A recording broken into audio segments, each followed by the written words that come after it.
नमस्कार, मैं हूं मुस्कान और आप देख रहे हैं मीडिया नेटवर्क 24, जहां मिलती है आपको ताजा और महत्वपूर्ण खबरें। जानिए आज की कुछ खास खबरें।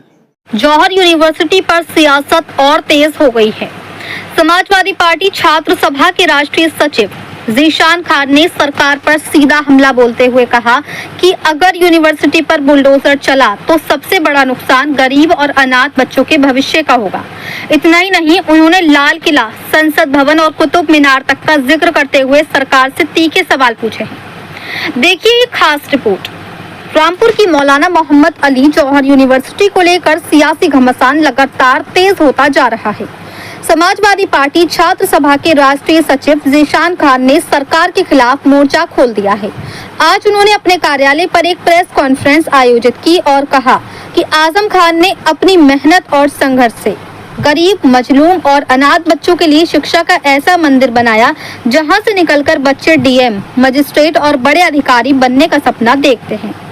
राष्ट्रीय सचिव ने कहा कि अगर यूनिवर्सिटी का नक्शा पास नहीं है तो कानून के तहत उसे कंपाउंड कराकर पास कराया जा सकता है, लेकिन शिक्षा के मंदिर को तोड़ना किसी भी कीमत पर उचित नहीं है। उन्होंने सवाल उठाया कि हजारों छात्र छात्राएं यहाँ पढ़ रहे हैं, अगर इमारतें तोड़ दी गईं तो आखिर इन बच्चों का भविष्य कौन संभालेगा। उन्होंने दावा किया कि यूनिवर्सिटी में अनाथ बच्चों को मुफ्त शिक्षा और आर्थिक रूप से कमजोर छात्रों को रियायती फीस की सुविधा दी जाती है।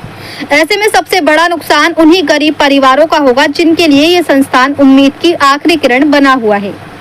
बयान यही नहीं रुका। राष्ट्रीय सचिव ज़ीशान खान ने सरकार पर तीखा हमला बोलते हुए कहा कि अगर बिना नक्शे वाली इमारतें ही गिरानी है तो फिर लाल किला, जंतर मंतर, संसद भवन और कुतुब मीनार जैसी ऐतिहासिक इमारतों पर भी कार्रवाई नहीं होती। उनका आरोप था कि सिर्फ जौहर यूनिवर्सिटी को निशाना बनाकर राजनीतिक बदले की भावना से कार्रवाई की जा रही है। उन्होंने ये भी कहा कि लखनऊ में 94% ऐसी इमारतें हैं जिनके नक्शों को लेकर सवाल उठते रहे हैं, लेकिन वहां कार्रवाई नहीं होती। आखिर सरकार का बुलडोजर सिर्फ जौहर यूनिवर्सिटी पर ही क्यों चल रहा है? क्या ये राजनीतिक प्रतिशोध नहीं है? राष्ट्रीय सचिव ज़ीशान खान ने शिक्षा व्यवस्था पर भी सवाल उठाते हुए कहा कि अगर आंकड़ों पर नजर डालें तो देश में रोजाना 25 स्कूल बंद हो रहे हैं। उनका आरोप था कि सरकार नहीं चाहती कि गरीब के बच्चे पढ़ लिखकर सवाल पूछें, इसीलिए शिक्षा संस्थानों को कमजोर किया जा रहा है और युवाओं को बेरोजगारी की ओर धकेला जा रहा है। उन्होंने केंद्रीय शिक्षा मंत्री धर्मेंद्र प्रधान, प्रधानमंत्री नरेंद्र मोदी और मुख्यमंत्री योगी आदित्यनाथ को खुली चुनौती देते हुए कहा कि अगर हिम्मत है तो जौहर यूनिवर्सिटी जैसा एक और विशाल शिक्षा संस्थान बनाकर दिखाएं। साथ ही अपील करी कि बच्चों के भविष्य को ध्यान में रखते हुए कंपाउंड के प्रावधान के तहत यूनिवर्सिटी का नक्शा पास कराया जाए, न कि उसे ध्वस्त किया जाए। फिलहाल जौहर यूनिवर्सिटी को लेकर सियासी बयानबाजी लगातार तेज होती जा रही है। एक तरफ सरकार की कार्रवाई है तो दूसरी तरफ विपक्ष इसे गरीब छात्रों के भविष्य और राजनीतिक प्रतिशोध का मुद्दा बता रहा है। अब देखना होगा कि आने वाले दिनों में ये मामला क्या नया मोड़ लेता है। मुरादाबाद से मोहम्मद समीर की रिपोर्ट।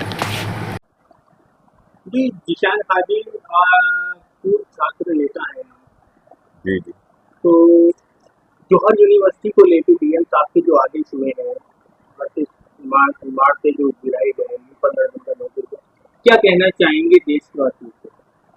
देखिए, जौहर यूनिवर्सिटी का चुनाव जो करा गया है वो आने वाले चुनाव के लिए करा गया है और आजम खान साहब वो इंसान है जिन्होंने अपने खून पसीने से दबे कुचले बेसहारा मजलूम लोगों के लिए ये शिक्षा का मंदिर तैयार करा है, जिसमें के उनका मकसद सिर्फ एक यही था, जो गरीब तबके का इंसान है जिसके माँ बाप नहीं है उसको फ्री शिक्षा, और जिसके माँ बाप में से कोई एक है तो उसको आधी फीस। उन्होंने ये शिक्षा का मंदिर तैयार करा है कि हर एक मजलूम के हाथ में पेन आ जाए।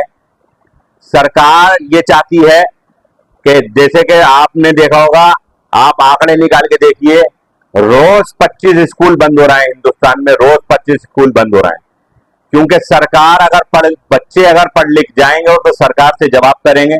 जैसे भीमराव अम्बेडकर साहब ने कहा, शिक्षा वो दूध है शेरनी का, जितना आदमी पिएगा इसे उतना दहाड़ेगा।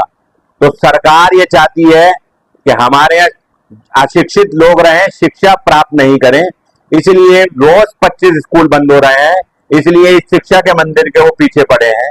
इसमें बहुत सारे प्रावधान है, बहुत सारे प्रावधान है। आप कंपाउंड करके उसे आप उसका नक्शा पास करा सकते हो।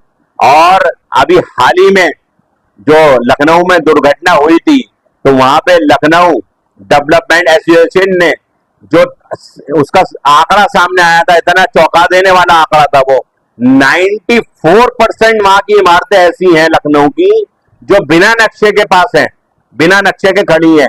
अगर तोड़ना है तो आप उनको तोड़िए। अरे आजम खां साहब वो इंसान है जिन्होंने इतना बड़ा शिक्षा का मंदिर बना दिया।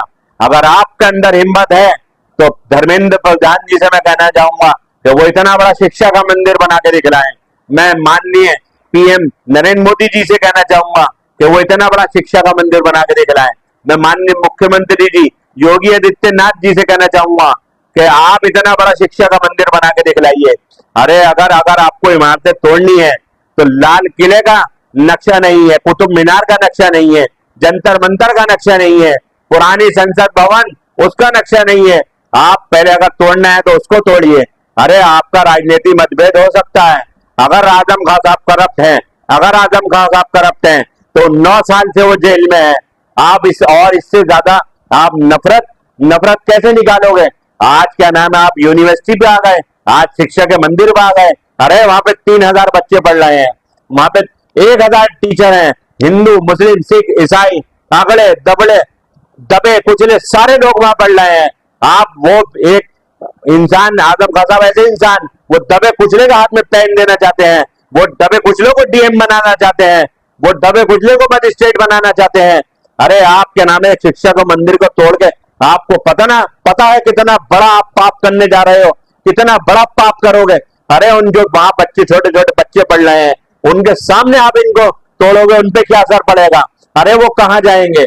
आपको सोचना चाहिए।